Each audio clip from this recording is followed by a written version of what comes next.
নমস্কার বন্ধুরা, আরও একটি নতুন ভিডিওতে আপনাদের সবাইকে স্বাগত। আজ আমি আপনাদের তৈরি করে দেখাবো হাতে মাখা এঁচোড়ের রেসিপি, যেটা কি খেতে অসাধারণ হয়। আর অন্যান্য এঁচোড় তরকারির তুলনায় কিন্তু এই তরকারির স্বাদ কিন্তু সম্পূর্ণ আলাদা হয়ে থাকে। তো বন্ধুরা, চলুন শুরু করা যাক আজকের এই ভিডিওটি।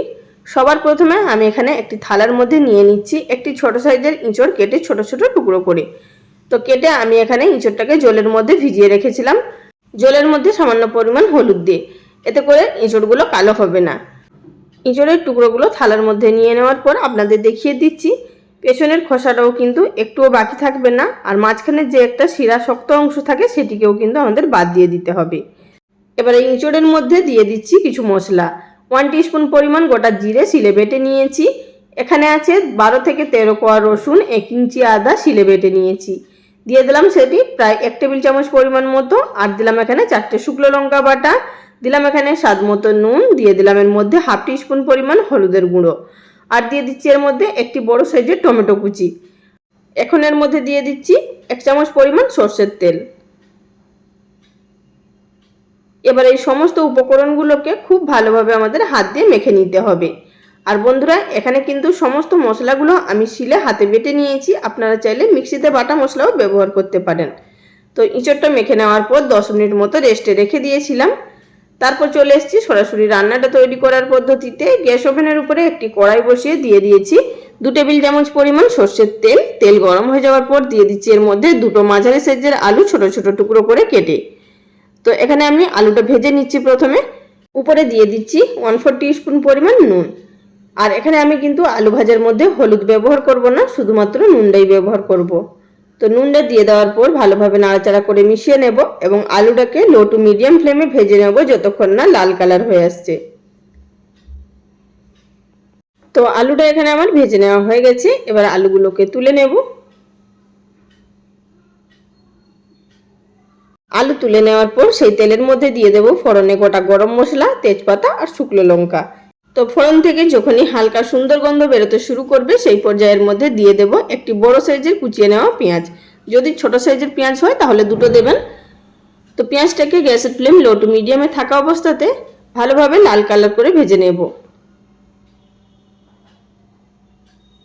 আমার এখানে পেঁয়াজটা ভেজে নেওয়া হয়ে গেছে। এবার এর মধ্যে দিয়ে দেব আগে থাকতে ম্যারিনেট করে রাখা এঁচোড়গুলো। এঁচোড়ের টুকরোগুলো দিয়ে দেওয়ার পর এবার গ্যাসের ফ্লেম লো টু মিডিয়ামে থাকা অবস্থাতে এটিকে নাড়াচাড়া করে একটু কষিয়ে নেব।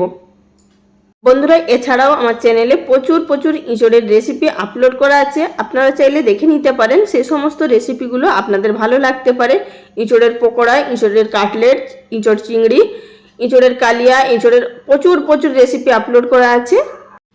তো আমি এখানে মিনিট 2-3 মতো এটিকে কষিয়ে নিলাম। তারপর গ্যাসের ফ্লেম একেবারে লোতে করে দিয়ে এটিকে ঢাকা দিয়ে কষিয়ে রান্না করে নেব প্রায় 10 মিনিট মতো। তো মিনিট 10 মতো লো ফ্লেমে রান্না করে নেওয়ার পর এঁচোড়টা কিন্তু অনেকটাই মজে গেছে এবং হালকা একটু নরমও হয়ে গেছে। আশা করি সেটা দেখে বুঝতে পারছেন, যেহেতু ছোট ছোট টুকরো করে কেটেছি।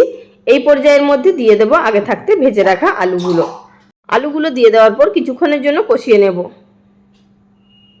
মিনিট 2 মতো কষিয়ে নেওয়ার পর আবারও এটিকে ঢাকা দিয়ে কষিয়ে নিলাম 5 থেকে 6 মিনিট মতো। গ্যাসের ফ্লেম কিন্তু একেবারেই লোতে থাকবে। যদি প্রয়োজন হয় সামান্য পরিমাণ জলের ছিটা দিতে পারেন, তবে কিন্তু জল একদমই ব্যবহার করবেন না। মশলা থেকে বা এঁচোড় থেকে যে জল বেরোবে তাতেই কিন্তু খুব সুন্দরভাবে সিদ্ধ হয়ে যাবে। এখানে কিন্তু এঁচোড় এবং আলু সম্পূর্ণ সিদ্ধ হয়ে গেছে, সেটা আপনাদের আমি দেখিয়ে দিলাম। এবার এর মধ্যে কিন্তু সামান্য পরিমাণ জল ব্যবহার করব। আর এখানে আমি যে জলটা ব্যবহার করলাম সেটি কিন্তু গ্রেভির জন্য নয়, জলটা কিন্তু আমি শুকিয়ে নেব। শুধুমাত্র এঁচোড় এবং আলুর গায়ে হালকা একটা কোটিং থাকবে, সেইভাবেই কিন্তু রাখতে হবে। আর এটি খেতে বন্ধুরা দুর্দান্ত লাগে। আপনারা যদি না বানান একদমই বুঝতে পারবেন না যে এটি খেতে কতটা টেস্টফুল হয়। আর আপনারা নিশ্চয়ই ভাবছেন যে এঁচোড়টা সেদ্ধ করে জল ফেলা হয়নি, নিশ্চয়ই কষ্টে লাগবে। একদমই লাগবে না। আর সব থেকে বড় কথা, এঁচোড় সিদ্ধ করে নেওয়া বা এঁচোড় আলাদা করে ভেজে নেওয়ারও কোনো রকম ঝামেলা থাকবে না। তো এখানে আমাদের এঁচোড়ের তরকারিটা সম্পূর্ণ তৈরি হয়ে গেছে। আপনারা চাইলে শেষ পর্যায়ে সামান্য পরিমাণ ধনেপাতা কুচি দিতে পারেন। আমার আজকে ছিল না, তাই আজ দিতে পারলাম না। তো যাই হোক, এবার এটিকে নামিয়ে নেব। তো এখানে আমি একটি সার্ভিং প্লেটের মধ্যে সার্ভ করে নিয়েছি। বন্ধুরা, এটি গরম ভাত বা রুটি পরোটার সাথে খেতে দুর্দান্ত লাগে। তো আজকের রেসিপি আপনাদের কেমন লাগলো অবশ্যই লাইক কমেন্ট করে জানাবেন। আজ এই পর্যন্ত, সবাই ভালো থাকবেন, নমস্কার।